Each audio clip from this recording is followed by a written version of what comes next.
Burnout, the word that we may not associate with ourselves, but find ourselves exhausted, sad, and unmotivated. Finding ourselves pulling late nights, downing energy drinks, coffee, and whatever magical consumables we can get our hands on to keep us awake for longer, just to finish that project or cram for that test we ran out of time to study for. Finding ourselves canceling on plans, on exercising, and on healthy eating, but never finding time to give ourselves a break. Grind, hustle, strive. A mantra, a way of life that has been pushed on us by the high achievers and successful stories to motivate us, but also make us feel guilty for not working harder or longer. Being a medical student, one story that really resonated with me is a story of Dr. Laurent Duvernay-Tardif, the Kansas City Chiefs 2019 Super Bowl winner and 2018 medical school graduate who opted out of the 2020 NFL season to help out with the COVID pandemic. We try to replicate this type of success but find ourselves taking on more than we can handle. In this fast-paced day and age, we may have many responsibilities and demands on our time and energy. And as students, we're expected to work hard, achieve the highest grades possible while taking care of responsibilities outside of school. We're also expected to maintain our social life, our well-being, and our mental health. But how do we do it? How do we find balance and avoid burnout? Passion and curiosity. Something that simultaneously challenges you, intrigues you, and motivates you. Something that puts you to work and makes you willing to sacrifice lesser leisure and pleasure for.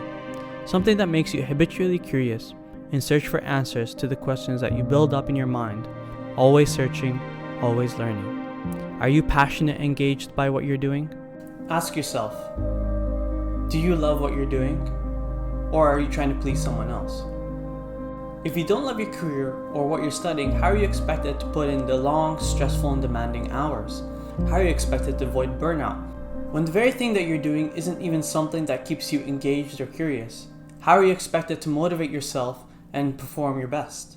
I'm a medical student, and I know for a fact that if I didn't like medicine, I wouldn't have been able to survive the intensity or the demands that the program requires. But having a passion isn't that simple. It's something that needs to be nurtured and cultivated. And even though it gives you the motivation to work harder and aim higher, it doesn't completely protect you from burning out. But it is the first question you need to ask yourself before you try to avoid burnout. Stress plus rest equals growth. The growth equation that holds true regardless of what you are trying to grow. With the right amount of stress and the right amount of rest, sustainable success is achievable. This is the equation developed by the authors Brad Stulberg and Steve Magnus in the book Peak Performance. In the book, they describe the mind as a muscle, and the energy that we use to flex our mind is the finite amount of willpower that we use every day. All the cognitive tasks throughout the day depletes that mental willpower, no matter how trivial or small that task may be. This is where the habit of doing the hardest tasks, such as studying or doing physical activity in the beginning of your day, while your mental stores are fresh, will help you accomplish that task. When exercising a muscle like the bicep, for example, you would need the right amount of weight to stimulate that muscle. Too heavy and you may not be able to lift that weight or risk yourself for injury, and too light you may not even see any results or your biceps won't even grow. Similar to the bicep, the mind as a muscle needs the right amount of stress, just enough so that way it challenges you and makes you uncomfortable, but is doable. Too much stress will lead to anxiety, and too little stress will lead to boredom. You will know that you've reached the right amount of stress when you've reached the state of flow. That is, in simple terms, when you're so engaged in a task where time goes by fast. Just like a regular muscle that was exercised, getting the right amount of rest is needed when you're trying to exercise that muscle again. Rest can be seen in many forms, but the most significant type is sleep. Getting 8 hours of sleep restores that mental willpower that you depleted the day before. When doing a task such as studying, staying focused as the task goes on depletes that willpower. You may have felt this as you study for more than 15 minutes, you find it hard to focus, maybe reading over the same paragraph again and again. When you find yourself lacking focus after a certain amount of time, note that amount of time and start inserting breaks right before you start feeling that lack of focus. This will help you stay engaged on the task while optimizing your amount of willpower. Too much stress and too little rest will lead to anxiety and eventual burnout.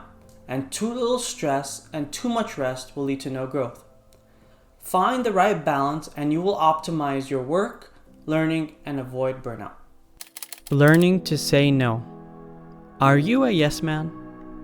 Saying yes to every favor or outside project that doesn't necessarily help you in your goals, but puts demands on your time? It goes without saying that taking on extra unnecessary tasks on top of your own demanding schedule will tire you out.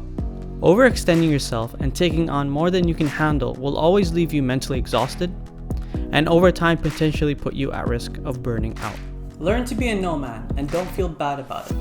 As much as your colleague has a right to ask you for a favor, you have as much right to say no if it doesn't suit you. Giving yourself the space and time to figure out if it fits your schedule will protect you from feeling guilty if you did say yes and needed to cancel for that task. Be honest with yourself and ask yourself, do you really want to do this? You only have 24 hours in a day and a finite amount of mental willpower. Overwhelming yourself with too many tasks will lead to exhaustion and eventual burnout. Prioritize yourself and your tasks and take things one thing at a time.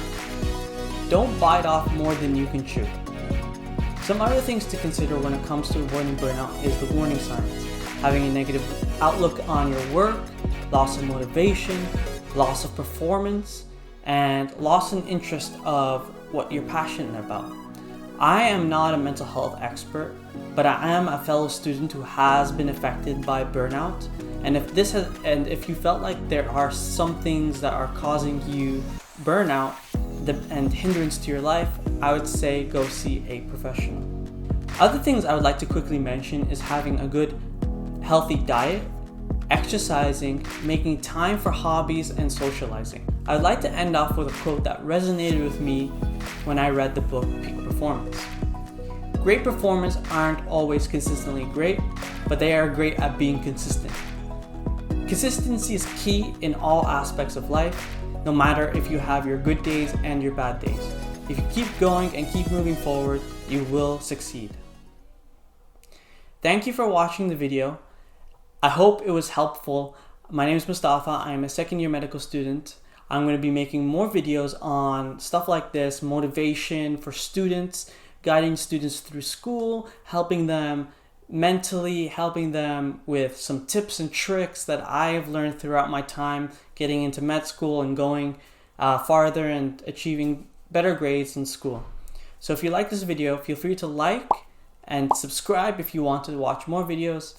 And don't forget to comment. I hope you guys enjoyed this video.